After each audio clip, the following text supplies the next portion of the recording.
Hi, this is Lucia with The Art of Love. I'm a dating and relationship expert specializing in helping you get your ex back. And welcome back, No Contact Army. Have you stayed in no contact? I certainly hope so.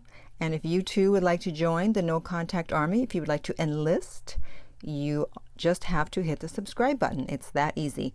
And to read the No Contact Army manual, go to nocontactsecrets.com, where you can download 2 free chapters before you purchase it. So this week I want to talk about whether you are the dumper or the dumpee. Sometimes people are confused. I see people making comments, and even clients, they contact me and they're like, I don't know if I was the dumper or the dumpee. So I have an email here from someone who has that same question. I'll go through it, make comments, and answer the question to figure out how you can find out whether you are the dumper or the dumpee. Okay, so she starts off with, I love your videos on YouTube. I've watched them all. You have not watched them all. Really? That's great if you did. And I've scoured through all of your website.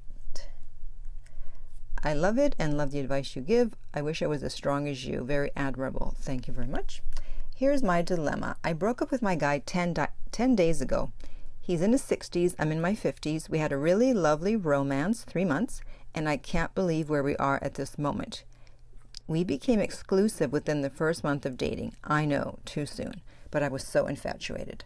Well, I mean, that's the thing. It's like by your 50s, you don't make decisions based on infatuation. You're supposed to use your logic a bit more. So, depending on how often you were seeing each other, at that age, after 1 month, it's not that fast because you know what you want when you're 50 and 60.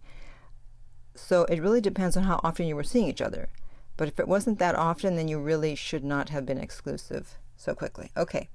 I started to notice that during our time together, I was more complimentary and appreciative of our relationship than he. I'm not sure what that means. I've never heard that statement before. I mean, were you going around saying, wow, we've got a great relationship. Isn't this a great relationship? This is a great relationship. I'm so happy with this relationship. It's a great relationship. I mean, I don't know what you mean. But if you were doing that, that was a mistake. Why are you complimenting the relationship? I mean, compliment the guy, compliment you guys together, but maybe that's what you mean. But I don't know. Okay. During the last few weeks, when I noticed him pulling away slightly, I felt I was being taken for granted. A few weeks ago, he complained that I'm way too upbeat, the most upbeat person he has ever dated, and that I didn't seem to read his cues. Uh-oh. He is way more mellow than me and not a morning person. I tried to be mindful of that, but I can't really change who I am. No, but you can tone it down if you know it upsets him or it bothers him, right? It's like no one's asking you to totally change your personality. But if someone is not a morning person and they prefer to start their morning slow and easy, like me, I want peace and quiet in the morning.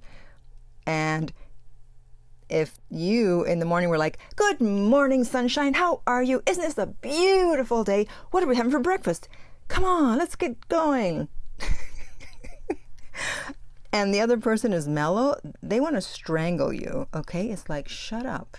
I just woke up. I want peace and quiet. I don't want, a Disney character jumping around my apartment being all happy. And so this is called compromise and adapting to the situation. If you're too chipper in the morning and your partner isn't, then just calm down. It would be like if your partner, if you woke up at 6, but your partner didn't wake up till 8, you're not going to be making a bunch of noise and banging around in the kitchen, waking them up. At least I hope not, right? So you're not totally being yourself, and that you're not making a lot of noise in the morning because you respect that they're sleeping. And so you should also respect the fact that he is a little quieter in the morning. And that's what he meant, I believe, because you weren't reading his cues. Hello, read the room. Okay. In the beginning of the relationship, I did tell him what you see is what you get. Oh, God. I told him that I was hurt by his comments and that I was surprised that anyone would expect someone to read cues as we didn't know each other that long. You don't need to know someone to read the cues. You can read someone's body language that you've just met. You don't need to know them. You know, and if he was very quiet in the morning and you noticed he wasn't exactly smiling while you were being chipper, then that was the clue or the cue. But maybe you were too busy being chipper that you didn't notice. So in a way, that's selfishness, because you're just focused on yourself and you're not reading the room, as I said. And she said to him, use words so I know what I'm doing when I'm doing something that's bothering you. I know, but at the same time, it's like you're all happy in the morning. Again, this is my assumption. What's he supposed to say? It's like, hey, knock it off. Don't be so happy. I mean, you know, he's in a bad position too. He doesn't really want to say anything. But at the same time, it's like, God, can I have some peace and quiet in the morning? I really paid attention to your videos, and I know I had come in as a high-level partner emotionally, mentally, physically, spiritually, and I believe personality. I think we have a little work to do. I work to look good all the time. He does always say that I look really beautiful. Well, that's great. Beauty gets you in the door, but you know what? Everything else keeps you in there, and reading the room keeps you in there. I'm not a whiner, not a complainer, definitely not moody or needy. I did mention to him that seeing each other only on the weekend is not enough, and I would like us to figure out how we can increase it. He did not respond. So this is the second email that I've read in the last few months that I've made a video about, where the woman believed that she was high value and she was doing something that wasn't. So I think people are not understanding the meaning of high value. As a woman, if you're high value, you do not devalue yourself by asking for more time, affection, or sex. A man gives you as much time, affection, and sex as he wants to give you. If he's not giving you as much as you would like, it's because he doesn't want to. And it's undignified to ask for more. He doesn't want to. And as you see, he did not respond. Okay? So this is what it means to be high value. You need to read the room in terms of he wants peace and quiet in the morning, and you need to read the room in the sense that he doesn't want to see you more than once a week. And you said, I have never and will never chase a man. Well, asking for more time is chasing a man. There's many ways that you can chase a man. Asking for more is chasing a man. And I know that some people come from the point of view of they've been told by therapists, dating coaches, etc. Well, you got to ask for what you want. You got to ask for what you want. No. That's not how you get what you want. Okay, you inspire the person to give you more time, affection, and sex by raising their interest level above 90. If their interest level is above 90, they will give you all the love, time, and affection that you want. But you don't ask for it. Continuing on, our last weekend together was really lovely. Those last 2 days were fun and the nights were amazing. I went home as usual on Sunday night. The next morning I received his usual good morning. I received one every morning from the very first date until the last one, the good morning text. And I responded as my usual optimistic self. My intuition was bothering me. Uh-oh, here comes trouble. So I decided to look up his profile on the dating site in which we met. I wanted to read something he wrote about long-term relationships. And wouldn't you know it, there he was online. I was shaking. I checked back again in half an hour, and he was still on the site.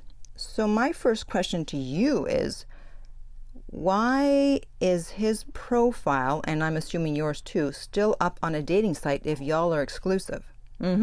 Answer me that. You do not get into an exclusive relationship unless the profiles are down. And if someone's profile is not down, then you are not in an exclusive relationship. And this is the mistake that I see usually women make, because I was speaking to another client and they met on a dating site, as many people do these days, and she took it down without him even asking, without him even saying they were in a committed relationship. And his was still up. And it was up for like the entire, I think 9 months or year they were together. So you do not take yours down unless the other person takes theirs down. And if you're exclusive with each other, why are they up? Okay? And also, I don't know which site this is, but you can't really count on the length of time that the person is online, because it doesn't automatically log them off the minute they go off, I have found. So he may have been on there, and this is not because I'm on his side, he may have been on there for 5-10 minutes, but it looked like he was on for longer, because I know even like with Bumble, in terms of the distance, they'll say, the distance it'll say like, oh, they're 3 miles away, and meanwhile they're sitting right next to me. So you can't really go by the time that the dating site says. Okay, so continuing on, I called him out on it, and that seeing him there speaks volumes, and then said goodbye. He texted me back to say he was sorry, but he was only on there to answer a question he received from a pen pal. A pen pal? What year is this? Get out of here. A pen pal. That there was nothing diabolical behind it. Is that the word he used? Diabolical? That's an interesting choice of words. And that he would leave that to me to consider. Shut up. You know, that's what people say when they've been caught. Well, this is the truth, but okay, you can believe whatever. You know, they kind of throw it back at you. Oh, well, I'm telling you the truth, but I'll leave that to you to reconsider. You know, instead of saying, I'm so sorry, I wasn't up to anything. You know, can we discuss this? Blah, blah, blah. Instead of being more humble, well, I'll leave this to you to reconsider or consider. I was hurt and have a really tough time believing that, especially since he has not reached out again. Exactly. 2 days later, I responded to that text saying that I too was sorry that I was on the site to read his profile and that I guess ignorance is bliss. And I was sending a friend to pick up my bicycle from his place. He didn't respond and gave the bike to my friend. So that speaks volumes, you know, actions speak louder than words. It tells you what his thoughts are on the relationship and how much he valued you. I've not heard from him since, and I'm in no contact, but am I the one who did the breaking up? How does no contact work in situations like this? Is he in no contact too? If he is, then I guess we'll never get back together, where both parties are in no contact. I didn't want it to end. It was so beautiful. Or am I just delusional? I'm not sure what the next move should be. Thoughts? I really don't see advice on how to get back an ex when you broke up with them because you were being unappreciated and taken for granted. Well, I actually did a video on that called The 2 Exceptions to the No Contact Rule, where I said if you were cheated on or were taken for granted and you had to break up with the person, then even though you broke up with them, you do no contact. And if you cheated or took someone for granted, then you are responsible for contacting them to get back together. So I don't know if this was so much that he was taking you for granted. I think it was just low interest, which of course demonstrated itself as taking you for granted, because when someone has low interest, they take you for granted. And so, yeah, that's the time to go. And if they want you back, then they need to make the move. So sometimes, you know, it's uncertain that someone said something, then someone said something else, and they're not sure who broke up with who. But usually the first person to say, okay, it's over, that's the person that did the breaking up. So even though you agreed, so they go, hey, it's over. And you go, okay. They said it first. In most cases. There's always exceptions. So it's not a hard and fast rule. If you're not sure, then comment below and let me know who said what when. And I will try to figure out who is the dumper and who is the dumpee. And if you need help beyond that to figure out whether you're the dumper or the dumpee, whether you should be in no contact or not in no contact, meaning in contact, then you can reach out to me regarding private coaching at theartoflove.net. The direct link is below, and we will send you the rates. If you are listening on YouTube, remember to like, subscribe, and share. If you're listening on iTunes, I would appreciate if you would rate and review the podcast. And finally, remember that love inspires, empowers, uplifts, and enlightens.